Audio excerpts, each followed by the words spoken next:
आई, मी येते हो. निलिमाने दारातून आवाज दिला. जाग बाळा आणि पोचल्यावर फोन कर, सासूबाई शांताबाई म्हणाल्या. हो आई. आई हा शब्द निलिमाच्या तोंडून इतक्या सहज बाहेर पडत होता की शेजारच्या सुमन काकूंनी हसत विचारलं, अगं सासूला इतक्या प्रेमाने आई म्हणतेस? आजकाल तर सून सासू म्हणजे कायम भांडण. शांताबाईंनी फक्त हसून उत्तर दिलं, पण त्यांच्या डोळ्यातून चमकणारा अभिमान कोणाच्याच नजरेतून सुटला नाही. आज या नात्याला 5 वर्ष झाली होती, पण सुरुवात मात्र अशी नव्हती. शांताबाईंचा एकुलता एक मुलगा रोहित. वडील लहानपणीच गेले. मुलाला शिकवण्यासाठी त्यांनी स्वतःचे दागिने विकले, शेत गहाण ठेवलं, लोकांच्या घरी जाऊन शिवणकाम केलं. रोहित मोठा झाला, इंजिनियर झाला आणि शहरात नोकरीला लागला. काही वर्षांनी रोहितचं निलिमाशी लग्न झालं. निलिमा शिकलेली, हुशार, नोकरी करणारी मुलगी होती, पण तिच्या माहेरी सतत एकच शिकवण दिली गेली होती, सासरच्यांवर कधीच जास्त विश्वास ठेवू नकोस. सासू कितीही गोड बोलली तरी अंतर ठेव, स्वतःचा संसार वेगळा ठेव, ही वाक्य तिच्या मनात खोलवर रुजली होती.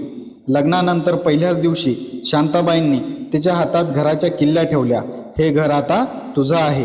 निलिमाला मात्र वाटलं हे फक्त दाखवण्यासाठी बोलत असतील. ती नम्र होती, पण मनाने अंतर ठेवत होती. एका दिवशी शांताबाईंना ताप आला. निलिमा ऑफिसला जाण्याच्या तयारीत होती. आई, डॉक्टरांकडे जाऊन या का? नको ग, 2 गोळ्या घेतल्या की बरं वाटेल. निलिमा ऑफिसला गेली. संध्याकाळी परत आली तेव्हा पाहते तर शांताबाई अजूनही तापाने फणफणत होत्या. आई, तुम्ही मला फोन का नाही केला? तुझं काम असेल म्हणून. त्या एका वाक्याने निलिमा थोडी अस्वस्थ झाली. माझं काम महत्त्वाचं की तुमचं आरोग्य? त्या रात्री तिने स्वतः त्यांच्या कपाळावर थंड पाण्याच्या पट्ट्या ठेवल्या, औषध दिलं, सूप करून दिलं. पहिल्यांदाच तिला जाणवलं, ही स्त्री माझी शत्रू नाही.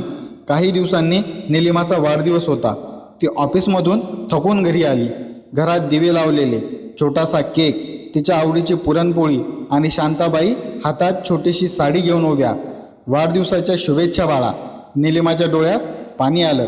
आई, एवढं कशाला? माझ्या मुलीचा वाढदिवस आहे. मुलगी हा शब्द तिच्या मनात घर करून गेला. एके दिवशी निलिमाच्या माहेरून फोन आला. तिच्या वडिलांना हृदयविकाराचा झटका आला होता. ती घाबरून रडू लागली. शांताबाईंनी क्षणाचाही विलंब केला नाही. रोहित, गाडी काढ. आई, पण माहेर म्हणजे तिचा विश्वास आहे. आधी तिच्या बाबांकडे जाऊ. रुग्णालयात पोहोचल्यावर शांताबाईंनी स्वतः तिच्या आईला धीर दिला. बिल भरायला पैसे कमी पडले. शांताबाईंनी आपल्या हातातील शेवटच्या सोन्याच्या बांगड्या काढून दिल्या. जीव वाचणं महत्त्वाचं.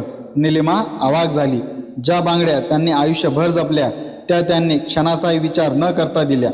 त्या रात्री निलिमा पहिल्यांदा शांताबाईंच्या मांडीवर डोकं ठेवून रडली. आई, मला माफ करा. कशासाठी ग? मी तुम्हाला कधी आई मानलंच नाही. शांताबाईंनी तिच्या डोक्यावर हात फिरवला. आई होण्यासाठी जन्म द्यावा लागतो असं नाही. काळ पुढे सरकत गेला. घरात आनंद नांदू लागला, पण नियतीला काही वेगळंच मान्य होतं. एका तपासणीत शांताबाईंना किडनीचा गंभीर आजार असल्याचं समजलं. डॉक्टर म्हणाले, किडनी ट्रान्सप्लांट करावी लागेल. रोहित हादरला. नातेवाईकांनी अनेक कारणं दिली. आम्ही बघू, आता शक्य नाही, धोका आहे. सगळे मागे हटले. निलिमाने शांतपणे डॉक्टरांना विचारलं, माझी टेस्ट करा. रोहित घाबरला. निलिमा, वेळ लागलाय का? आईसाठी एवढंही करणार नाही? काही दिवसांनी रिपोर्ट आला. किडनी मॅच झाली होती. शांताबाईंनी ठाम नकार दिला. नाही, मला माझ्या मुलीचा जीव धोक्यात घालायचा नाही. निलिमा हसली. आई, तुम्ही मला मुलगी म्हणालात ना, मग मुलगी आईसाठी एवढंही करणार नाही? ऑपरेशन यशस्वी झालं. शांताबाईंचे प्राण वाचले. शुद्धीवर येताच त्यांनी पहिला प्रश्न विचारला, माझी मुलगी कुठे आहे? त्या दिवसानंतर गावभर एकच चर्चा होती, अशी सून कुणाच्या नशिबात असते? शांताबाई प्रत्येकाला एकच उत्तर द्यायच्या, ती माझी सून नाही, माझी मुलगी आहे. काही महिन्यांनी निलिमाला मुलगी झाली. शांताबाई तिला मांडीवर घेऊन म्हणाल्या, या घरात 3 पिढ्यांच्या मुली आल्या. निलिमा हसली. आई, तिचं नाव तुम्ही ठेवा. शांताबाई म्हणाल्या, माया. का? कारण रक्ताच्या नात्यांपेक्षा मायेची नाती मोठी असतात. वर्ष सरली. रोहितच्या नोकरीनिमित्त त्यांना दुसऱ्या शहरात जायची वेळ आली. आई, तुम्ही आमच्यासोबत चला. शांताबाई म्हणाल्या, माझं गाव. निलिमाने त्यांचा हात हातात घेतला. आई, जसं लहानपणी मुलगी लग्न होऊन आईला सोडून जाते, तसं आज मुलगी तुम्हाला एकटं सोडून जाणार नाही. शांताबाई काही बोलू शकल्या नाही. एका रात्री शांताबाईंची तब्येत पुन्हा बिघडली. रुग्णालयात दाखल करण्यात आलं. डॉक्टर म्हणाले वय झालं आहे. निलिमा 3 दिवस त्यांच्या उशाशी बसून राहिली. ना झोप ना जेवण. शांताबाईंनी थरथरत्या हाताने तिचा चेहरा स्पर्श केला. बाळा, हो आई, माझी एक इच्छा आहे. सांगा. लोक म्हणतात मुलगा शेवटचा आज्ञा देतो, पण मला माझ्या मुलीच्या हातचा निरोप हवा आहे. निलिमा रडू लागली. आई, असं बोलू नका. शांताबाई हसल्या. देवाने मला एक मुलगा दिला, पण आयुष्याने मला एक मुलगी दिली. ते त्यांचे शेवटचे शब्द ठरले. अंत्यसंस्काराच्या वेळी अनेक नातेवाईक कुजबुजत होते. सून पुढे कशी? पण रोहित स्वतः पुढे आला. ही माझी पत्नी नाही, माझ्या आईची मुलगी आहे. निलिमाने डोळ्यात अश्रू घेऊन शांताबाईंना अखेरचा निरोप दिला. त्या क्षणी उपस्थित प्रत्येकाच्या डोळ्यात पाणी होतं. 1 वर्षानंतर शांताबाईंच्या स्मृतिदिनी निलिमाने वृद्ध महिलांसाठी एक छोटंसं सेवा केंद्र सुरू केलं. त्याच्या प्रवेशद्वारावर एकच वाक्य लिहिलं होतं, आई होण्यासाठी जन्म द्यावा लागतोच असं नाही, प्रेम द्यावं लागतं. खाली शांताबाईंचा फोटो होता. दररोज अनेक वृद्ध महिला तेथे यायच्या. निलिमा प्रत्येकाला एकाच हाकेने बोलवायची, या आई.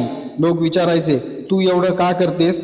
ती हसून उत्तर द्यायची, माझ्या आईने मला शिकवलंय, रक्ताची नाती जन्माने मिळतात, पण मनाची नाती प्रेमाने जन्माला येतात. त्या दिवशी तिची लहान मुलगी माया शांताबाईंच्या फोटोसमोर उभी राहून म्हणाली, आजी, आई म्हणते तू तिची सासू नव्हतीस, तू तिची आई होतीस. निलिमाचे अश्रू अनावर झाले. तिने फोटोसमोर हात जोडले आणि हळूच पुटपुटली, आई, तुम्ही मला सून म्हणून घरात आणलं होतं, पण मुलगी बनून या जगात जगायला शिकवलं. आज लोक मला विचारतात, तुझी आई कुठे आहे? तेव्हा मी आकाशाकडे बोट दाखवत नाही, मी माझ्या हृदयावर हात ठेवते, कारण तुम्ही येथेच आहात, कायम माझ्या प्रत्येक श्वासात. मित्र आणि मैत्रिणींनो, ही कथा तुम्हाला आवडली असेल तर लाईक करा, शेअर करा, कॉमेंट करून तुमचं मत नक्की सांगा आणि आमच्या चॅनलला सबस्क्राईब करा. कथा पूर्ण ऐकल्याबद्दल तुम्हा सर्वांचे मनःपूर्वक धन्यवाद. जर या चॅनलवरती आपण नवीन आला असाल तर बेल नोटिफिकेशन नक्की सुरू करा. त्यामुळे येणारा प्रत्येक नवीन व्हिडिओ सर्वात पहिले तुम्हाला ऐकायला आणि वाचायला मिळेल. भेटूया पुन्हा अशाच एका नवीन कथेसोबत. धन्यवाद.